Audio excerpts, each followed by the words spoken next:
देहेऽपि दैव वसर्गः खलु कर्म यावत् स्वरम्भकं प्रति समीक्षत एव सासुः तं स प्रपञ्चम् अनिरुद्धः समाधियोगः स्वप्नं पुनर्न भजते प्रतिबुध वस्तुः देहेऽपि दैव वसर्गः खलु कर्म यावत् स्वरम्भकं प्रतीक्षमित एव सासुः तं स प्रपञ्चम् अधिरूढ समाधियोगः स्वप्नं पुनर्न भजते प्रतिबुद्ध वस्तुः synonym deha the body api moreover daiva vashagaha under the control of the personality of godhead khalu indeed karma activities yabat as much as so arambhakam begun by himself prati samikshate continues to function eva certainly sa ashuhu along with the senses tam the body sa prapancham with its expansions Adhiruddha Samadhi Yoga, being situated in Samadhi by yoga practice. Swapnam, born in a dream. Punaha, again, na, not. Bhajate, he does accept as his own. Pratibuddha.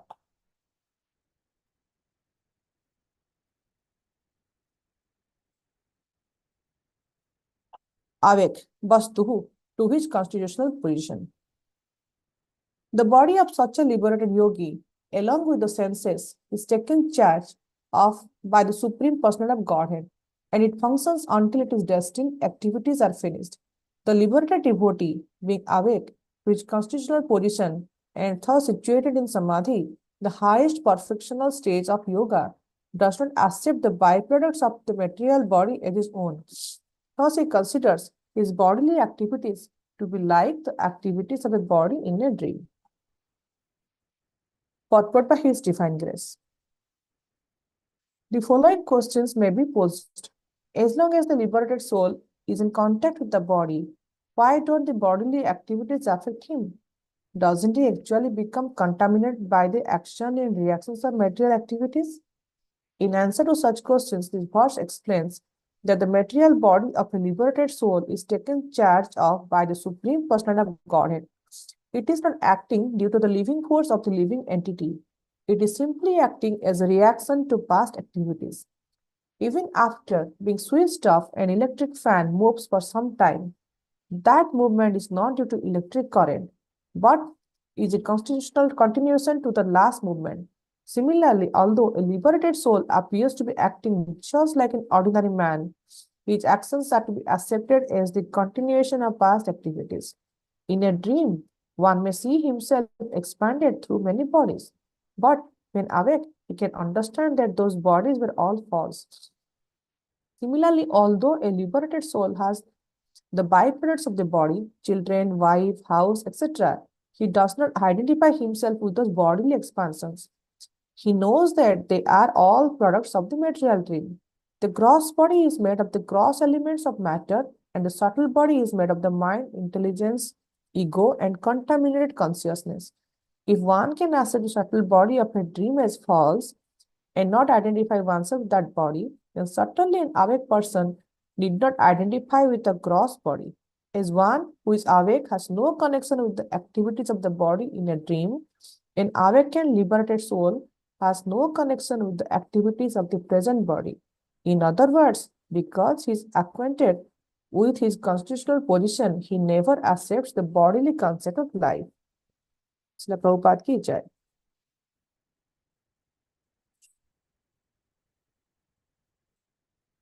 ओम अज्ञानतिमिरान्धस्य ज्ञानाञ्जनशलाकय चक्षुरुन्मिलितं येन तस्मै श्रीगुरवे नमः। श्रीचैतन्यमनोभीष्टं स्थापितं येन भूतले स्वयं रूपं कदा मह्यं ददान्ति स्वपदान्तिकं। वन्देऽहं श्रीगुरु श्रीयुतपदकमलं श्रीगुरुवैष्णवं च श्रीरूपं साग्रजातं सहगण रघुनाथान्वितं तं सजीवं साद्वैतं सावधूतं परिजनसहित कृष्णचैतन्यदेवं श्री राधा कृष्ण पादान सहगण ललिता शिविशाखान्वितं च हे कृष्ण करुणा सिंधु दीन बंधु जगतपते गोपेश गोपीकांत राधाकांत नमस्तुते तप्त कांचन गौरांगी राधे वृंदावनेश्वरी वृषभानुसुते देवी प्रणमामि हरिप्रिये वाञ्छाकल्पतरुभ्यश्च कृपा सिन्धुभ्येव च पतितानां पावनेभ्यः वैष्णवेभ्यो नमो नमः। जय श्री कृष्ण चैतन्य प्रभु नित्यानंद श्री अद्वैत गदाधर श्रीवासादि गौर भक्तवृंद। हरे कृष्ण कृष्ण कृष्ण हरे हरे, हरे राम राम राम हरे हरे। नीलाचल निवासाय नित्याय परमात्मने बलभद्र सुभद्राभ्यां जगन्नाथाय ते नमः। Hare Krishna, dear devotees. Thank you for joining today for the morning Srimad Bhagavatam discussion.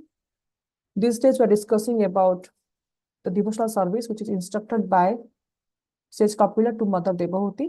This is a very beautiful subject matter and Prabhupada has described it very nicely. So my knowledge is very limited on this, but with all of your blessings and Guru and Gauranga's mercy, would like to glorify this subject matter for my own purification. So here, few things Prabhupada, in the sloka, Kapila Muni is saying the one is the Deho Api Daiva Bashagaha, which is basically that this body is taken care by Supreme Personality of Godhead. The next one actually he is talking about the Swa Arambhakam Pratishamekshata, which means that the body functions still continues to function. The next part he says about the Swa Prapancham, means like Prapancham here he means that like the expansions. Expansions means when we are in this condition material world, we have so many expansions like our family members, our job, our fame, pratishtha, all those things comes under. Then he says that a realized soul basically he thinks everything as a dream, and finally he talks about the Pratibuddha stage. Pratibuddha means in the awakened stage. Like in the Srimad Bhagavatam in the first canto, we see that there is a term called Apratibuddha. Apratibuddha means like dormant and the sleepy stage. Now here Kapila Muni is talking about the Pratibuddha stage. So let's go deep into this verse now. So the first thing here says Kapila is saying that what happens to the body of such a liberated yogi who is on an advanced spiritual level. So here in the verse it says that Dehopi Daiva Bashagaha means such a liberated soul, his body is under the control of the personality of Godhead. But in our case, what we are conditioned souls, so our body is under the action of the karma, like we are bound by the karma. So we are karma vasagaha. But in case of the liberated soul, they are basically daiva vasagaha. Whatever they do for the pleasure of the Supreme Personality of Godhead or Guru and Gauranga. But in our case, we are the control of the reactions of our past states. But in the case of a yogi, is basically daiva vasagaha. So the next thing in the verse, it says that whatever is karma that he has performed in the past, basically we're discussing about the yogi. So in Srimad Bhagavatam, Prabhupada often quotes about the concept of Nirvanam or Jivana Mukta kind of thing.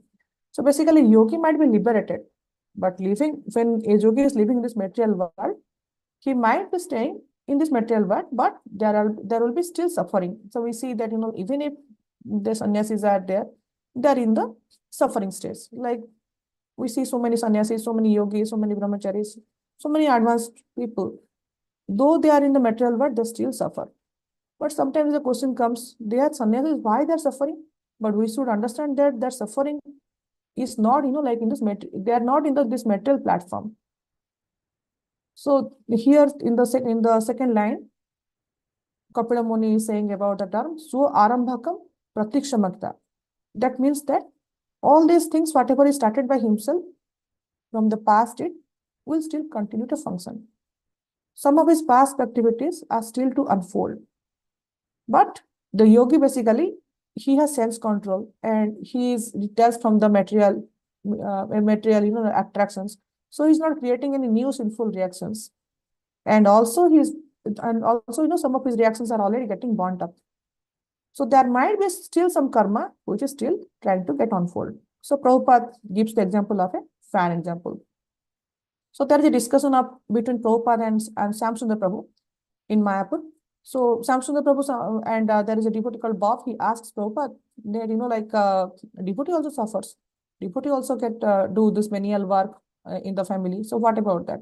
So Prabhupada says that no, even if he gets sick or he does something, that is very temporary. Just like the fan is moving, he is showing to a fan. He's saying that just like this fan is moving. If you disconnect the wire of the electric power, then the fan will move for a moment. That movement is not due to the electric current, but this is because of this force. The force, like which is already there. The momentum is there in physics. We say it is momentum. The momentum is there because of the momentum. Basically, the fan moves for some time. But as soon as it stops, no more movement. Similarly, when a devotee who has surrendered to Krishna, even he is found that he is suffering from material consequences, that is temporary. Therefore, a devotee does not take any material miseries as the misery.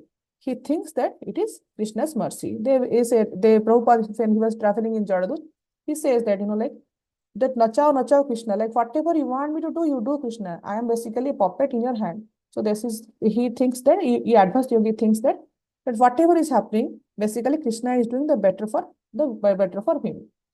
Then in this line, same line also, there is another term called so ashuhu. So ashuhu means along with the senses. So in this way, the body and senses are acting. Then the next line, it says that tamsa prapancham adhiruddha samadhi yoga. So here in the third line, it says that tamsa prapancham adhiruddha samadhi yoga. Now we see that in the Ashtanga yoga practice, there are two stages. One is the Arudha stage, and then is the Adhiruddha stage. In the Arudha stage, basically do's and don'ts are there, niyamas are there, what we should do, what we should not do. Those things are there. Like for us, chanting, and that Prabhupada has defined that ABCD for us. Like those things come in that. Then the Adhiruddha basically is the advanced stage. In the Adhiruddha, basically there are four stages are there. So Adhiruddha, the topmost stage, basically the Samadhi stage. So Adhiruddha Samadhi Yoga means, here it says that a person or a yogi has already elevated to the Samadhi Yoga. Then it says that Sa-Prapancham. So there are expansions. Expansions means what? Though he is in this material world, though a yogi is there, where devotees are there, though they have family members, they have their post, they do their work, they go to office. So how does he deal with that? So that is the third point of this verse. Third point is, how does a yogi deal with this prapancham or the expansions? So basically, Prabhupada often quotes that he's not considering or identifying them as his own. In fact, he thinks that everything is part and parcel of Krishna. Everything is, belong to Krishna's big family. So he is no more indulging them in the matter of also sense gratification, because he understands that everything is in a dream. That is in the last line. Swapnam punarna bhajate. Swapna punarna bhajate means that all these prapancham, all these expansions, or all these, whatever is post, whatever is holding, whatever is wealth, whatever is fame, beauty. So basically, these are all swapnam. These are all a dream. Because why he is understanding that? Because he is now in the awakened. He is in the pratibuddha stage now. He is awakened to his constitutional position. So here, Prabhupada, here, Kapila Muni talking about pratibuddha vastuhu. So pratibuddha means in the awakened stage. The soul is awakened now. So when soul is awakened, what does he understand? He understands the constitutional position. Here, it says about vastu. Generally, vastu basically we talk about the substance, like the matter. But here, Prabhupada is translating vastu as the constitutional position. So what is the constitutional position of a conditional soul? The jivara surupoe Krishna Nitya Das. So when we are not awakened, we are always thinking that me, my, how I will wealth more, how I want to enjoy. That is basically the apriti buddha stage. Means even though soul is not awakened, we are still in the bodily platform. We consider this, yes, this body is mine. So I am basically the owner of everything. I'm the owner of the surrounding. So that's why that's how it is. So when the soul is awakened, the soul basically doesn't get entangled with that me and my concept. Instead, he thinks that everything belongs to Krishna. So when Prabhupada is describing in the purport about the description of an advanced yogi, he focuses on 2 points. What are the 2 points? He says that his life is basically Daiva Vashagaha, means whatever is experiencing is whatever is experiencing is a residual karma that is still unfolding. Basically saying that the body of such a liberated yogi, along with the senses, is taken charge by the Supreme Personality of Godhead, and it functions until its destined activities are finished. That is the first part. The second important aspect, he says it, there's such a person who is elevated to a Samadhi Yoga, how does he deal with different activities connected with his body. Basically, a yogi, he does not identify with them. He's not indulging with them or any more sense gratification because he understands that everything is false. It is just like a dream. Like in the desert, if we go, we see, far away there is a water is there. So we run, run, run. When we run and we stay, leap, come to nearby, we see that this is just a mirrors. There is no water over there. So here in the last line, Prabhupada, in the purport, Prabhupada clearly says that in the last line, then in other words, because he's acquainted with his constitutional position, he never accepts the bodily concept of life. So let's talk a little bit more about this Saprapancham part. So Saprapancham means what? Like, sometimes the question comes, I am in the family. Why will I leave? Why will I leave my family? I am attached to my family. My mother likes this. My kids like this. My son like this. My wife like this part. Some of, we are kind of, like attached to them. We feel that, yes, I have to do something for them. I'm related to them. I should do. But in a spirit soul, we should understand that our Acharya says that sometimes we say that we are not the body, we are the soul. In a spirit soul, basically, we are not related to any body, not even to our own body.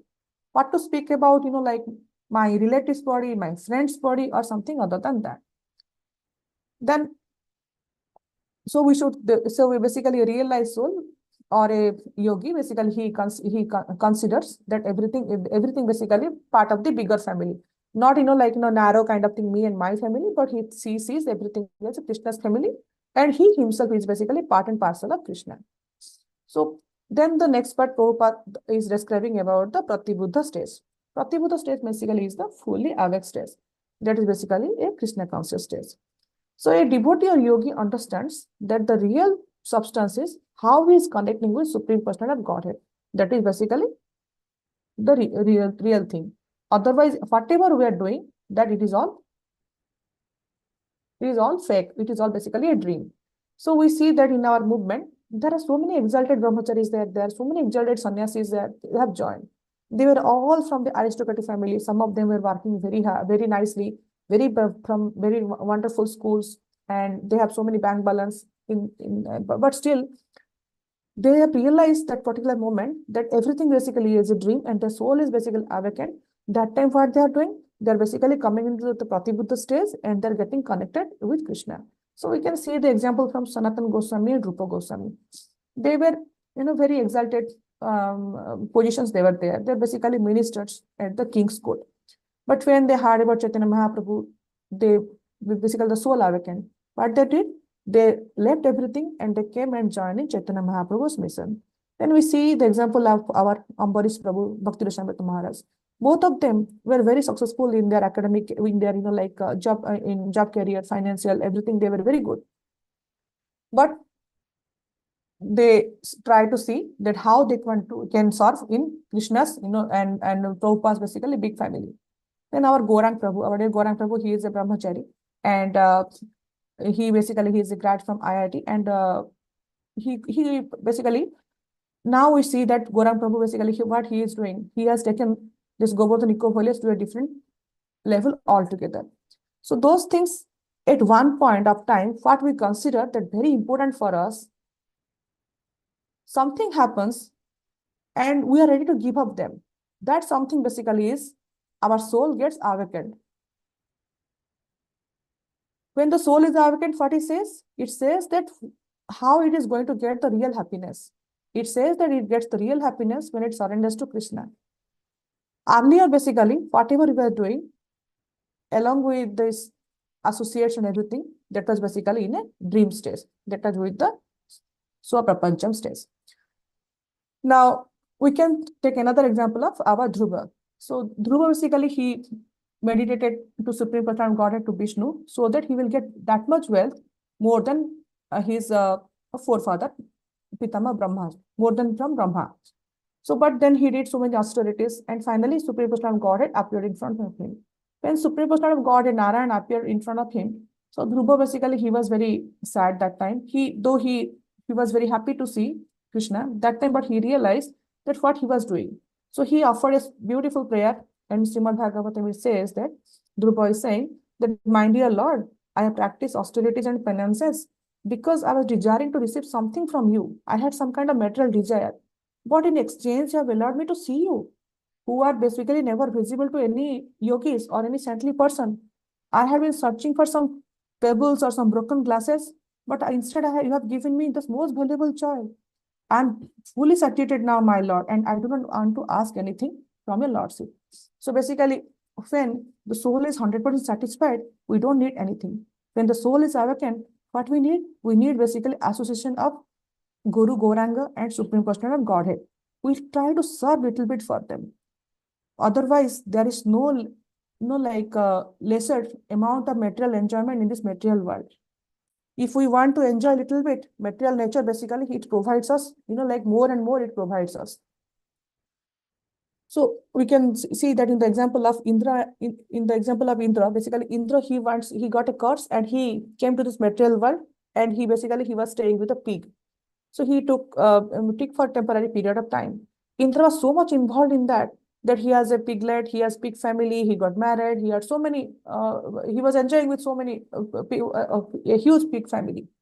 So he was thinking that, such a wonderful world, I must enjoy. Narada Muni has to come back and basically awaken Indra that, Indra, this is not your reality. This is basically a dream for you. You have to come and you have to do your work. You have to do your duty over there.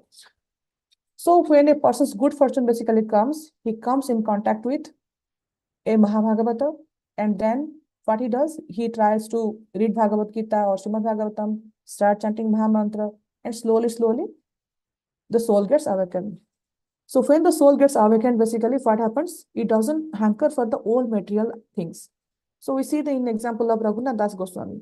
Raghunath Das Goswami basically is coming from a nice Vaishnava lineage, and his family members were very kind of Jamidar kind of thing, aristocratic family.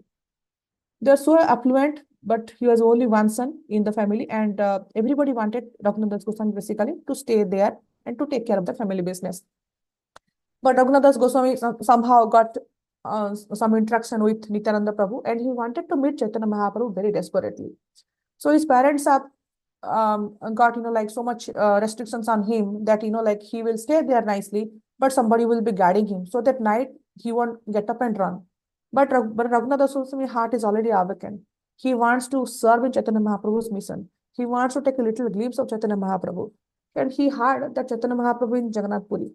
Then Raghunath Das Goswami were going somewhere along with the guards. So at night, by looking into some kind of, there was some situation, he took advantage of some situation and ran to Jagannath Puri to meet Chaitanya Mahaprabhu over there. And rest we know that how he helped Chaitanya Mahaprabhu in his mission. So when the soul becomes basically awakened, so what happens? Basically, we try to get more and more connected with Krishna. So if we are still attached to the family, position, prestige, we are still in this apratibuddha or in the sleeping stage. When the soul is not awakened, our dream is still continuing. So we can see that we might be seeing a dream. In the dream, we might be seeing that we are with our friends and doing something nicely, having a party and something like that. But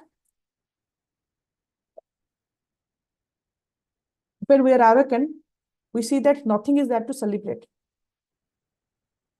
So when we woke up from the dream, we realize that, yes, I am seeing a dream. All my friends are not there and I must do my work. Whatever I was doing, like I have to get up early in the morning, go to my office or go to school, whatever I was doing, I have to do that.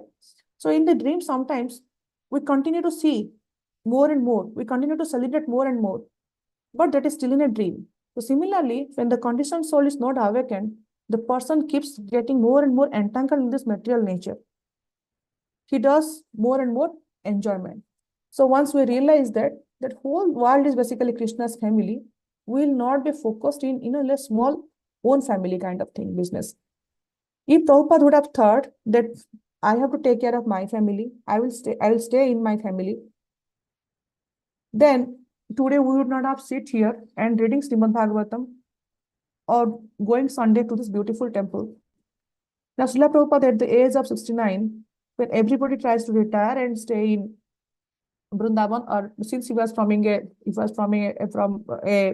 spiritual background, all his friends, that is, they will be staying in Vrindavan, and he has a nice place to stay. And he was also sitting, in the evening, he was sitting next to Rupa Goswami's Samadhi Kuti. But now, at the age of 69, he decides to come out to preach Krishna consciousness outside and help in his Guru's mission. So we can see that instead of looking at a small thing, Prabhupada at the age of 65, at the age of 69, he traveled to New York City, that too on a cargo ship. So now, Prabhupada always says that basically he has created a family for all of us. In that family, basically, we all can stay together happily.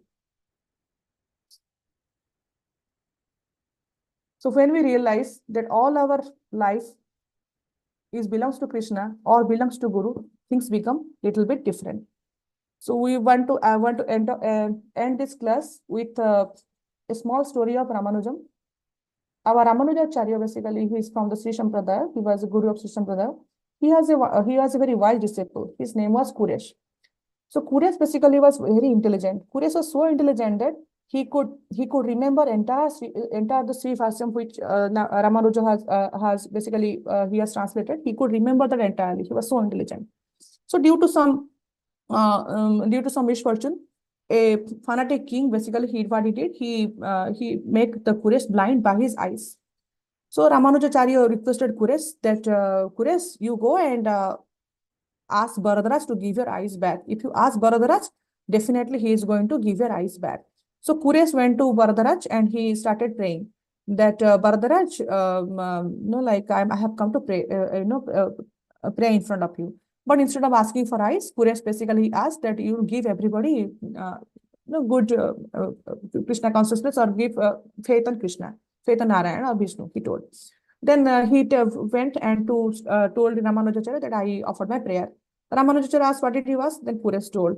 Ramanujacharya told, I told you to ask about your eyes. Go again and ask.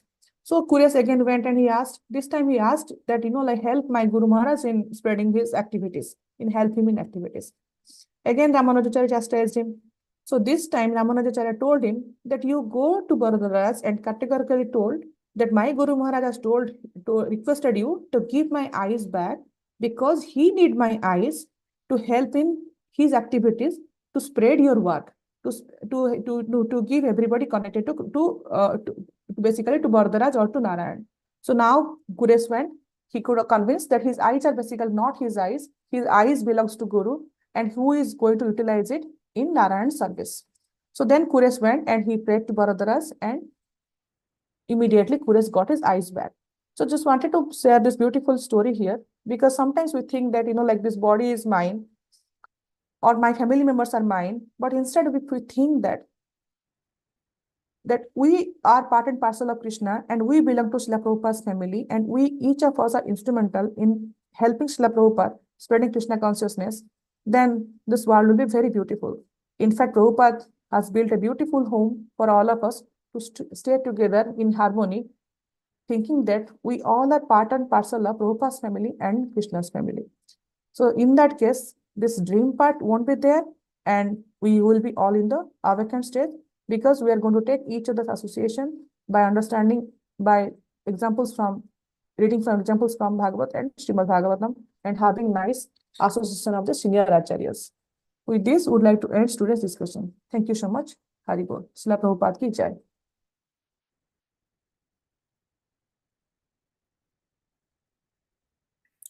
Thank you, Mataji.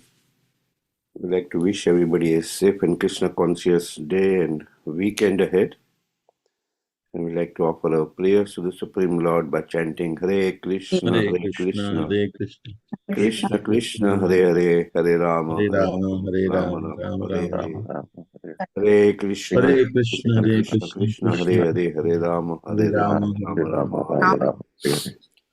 Hare Krishna, Hare Krishna, Hare Krishna, Krishna Krishna, Hare Hare, Hare Rama, Hare Rama, Rama, Rama,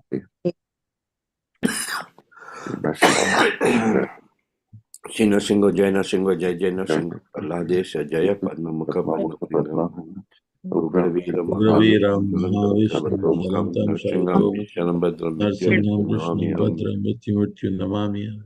Narsingh Bhagwan ki Jai, Ki Prahlad Jai. Maharaj ki Jai. Jai. Let's offer our humble obeisances to all the small Vaishnavas. Vanchakalpatarubhasya Patitanam pavanebhyo Patitanam Vaishnavebhyo Pavanebhyo Namo Namaha Vaishnavebhyo Vaishnavinda ki jai. Jai. Raj Srimad Bhagavatam ki Jai. jai. Srila Prabhupada ki jai. Gautam Jai. Sundare. Hari Hari. Hari Hari Hari Bol. Prabhupada. Hare Wonderful. Krishna, everybody. Thank you. Hari Bol.